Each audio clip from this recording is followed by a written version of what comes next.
your last visit, compared to this visit, what do you think?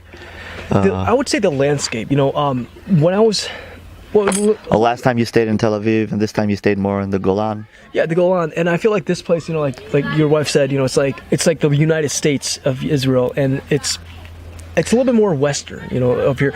But what it really reminded me of is Los Angeles, that area. Like when I was driving, when I was in the bus ride up to this area, looking outside, you could probably Google the pictures and everything. It looks just like this place in Santa Barbara, when I went skydiving last year with my friend. And I was like, wow, this is so beautiful.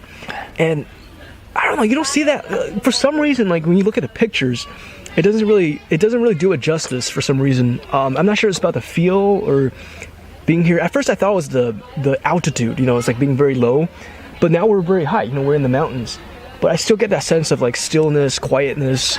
There's something about this place. Maybe it's just me. I don't know. Yeah. I mean, every part of Israel is unique, and obviously Tel Aviv is like the busy city, and when you go out to like the Golan area, which is more, uninhabited, more clean, more quiet, more peaceful, it gives you another look, another angle at looking at the lives of the Jewish people in Israel, I guess. Oh yeah, definitely.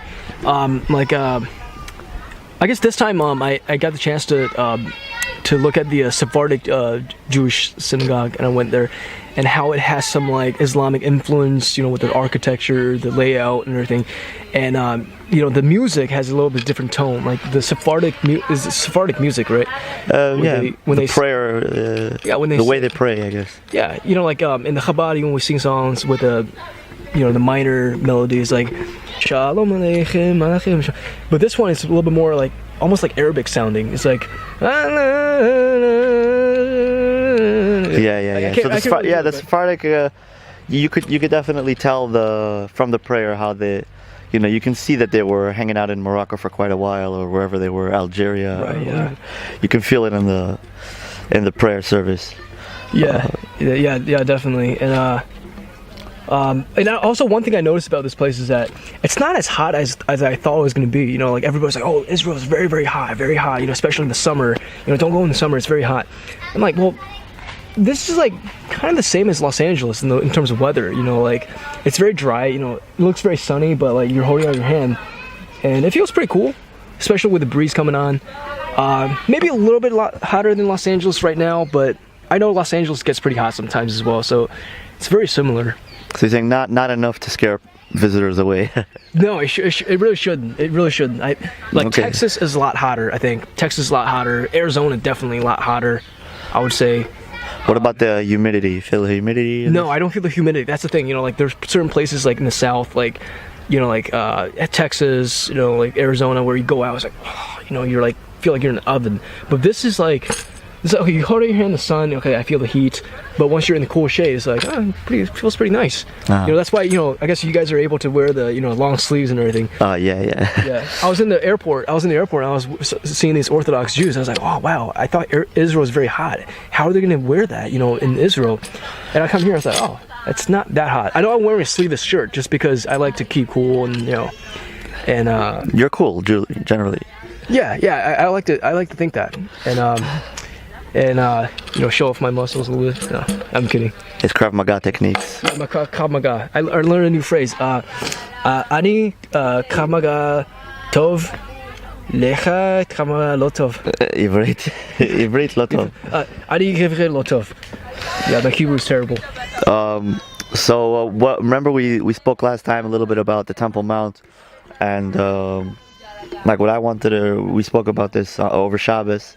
The concepts that we have, like we really want to see like the Jewish people have peace in the Temple Mount, and what do you say about a religious authority being the supreme authority over the Temple Mount, and basically helping the government with the religious issues they might encounter when the cultures clash between the Jews, the Muslims, and the Christians? Do you think that the simple, technical, standard police force that the government has would be enough, or a religious force would be able to de-escalate or something the situation? What do you think about the Temple Mount and how the current upheaval is going?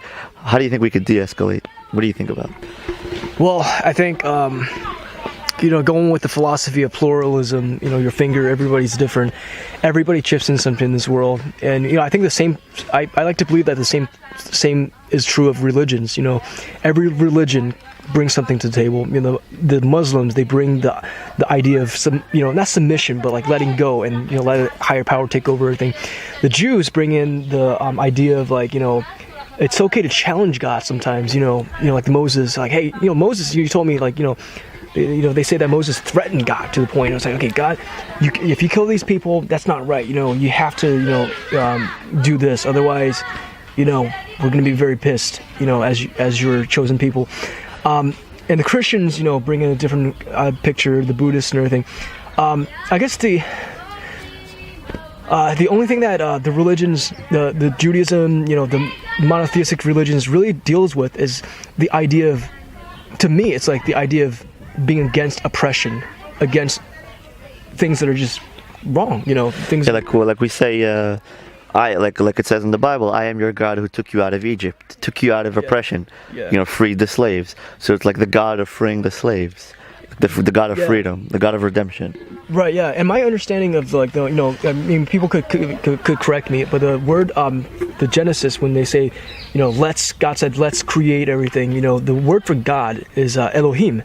Elohim, according to a translation, it means the deliverer. And deliver, from Latin, the root is delibere, which means to set free. There's the idea, sometimes it translates, like the Messiah, Moshiach, as a savior. I guess it can be that to certain people, but I think originally the idea of Moshiach is a liberator. Someone who leads from the front, like King David. Like someone who is like King David, who leads from the front. Confronts the enemy. Confronts the enemy, beats the enemy and beats the odds. Yeah. And obtains freedom for his people. Right. Yeah. But when it comes to the situation in the Holy Land right now, with all the different factions, the conflicts and everything, well, number one is that we definitely want there to be peace. We don't want bloodshed. I think humanity has dealt with enough of that to a point where I think most of us are ready to accept a world where God is the ruler. We want there to be a oneness where there's no more bloodshed.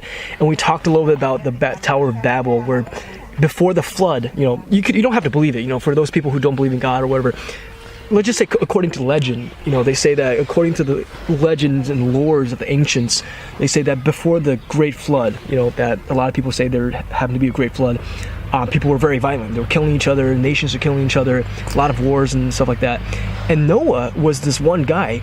He instead of devoting his time to fighting, killing people, he devoted his time to create technology. This ark, this Noah's ark. Again, according to legend, he created his ark and saved the people, and which continued the human race and everything. And then you hear the Tower of Babel, and you told me today that.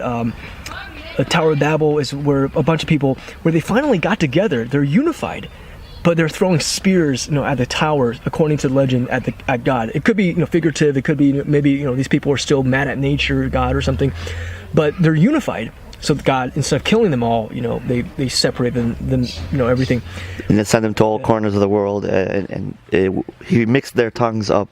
The story of the Tower of Babel is that after a few 100 years or whatever it was, the people were worried that there's going to be another flood, so they built the tower to have a place to protect themselves.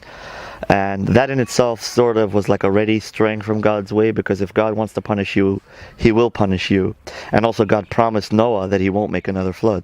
So the Tower of Babel itself was already a symbol of defiance, but they didn't stop there, and they started throwing spears into the heavens to try to kill God, so to speak. And then God said, even though they're doing a wicked thing, but they're united against me. And like I told you yesterday, the example of the teacher, which says, if the students are arguing with me, I can excuse them. I can tell them, okay, nothing happened. You cursed me out, it's fine. But if one student, fights with another student, I cannot excuse them. So Guys like the drill sergeant. Yeah. It's like, hey, you guys are at least, not, you guys are, working together as being a team. respectful to each other. But if you're if you're disrespectful to me, I can dismiss it. But if you're disrespectful to each other, I need to discipline you. So the same thing is before the flood, the people weren't respecting each other. So God couldn't, close his ears to the cry of the innocent, and he had to punish those who were guilty. But here in the Tower of Babel, they were all united against God. So God said, I'm just going to twist their tongues, and the next day they all woke up, and one of them's like, give me a hammer, and he gave him a box of nails, and he said, no, I said hammers. And then all of a sudden they all realized that they're not speaking the same language anymore, and then they all went, each one to its place. One family went to China, one family went to Japan, another one went to Korea, and each one started his colonizing their piece of land, and they became the father for generations till their offspring filled the land.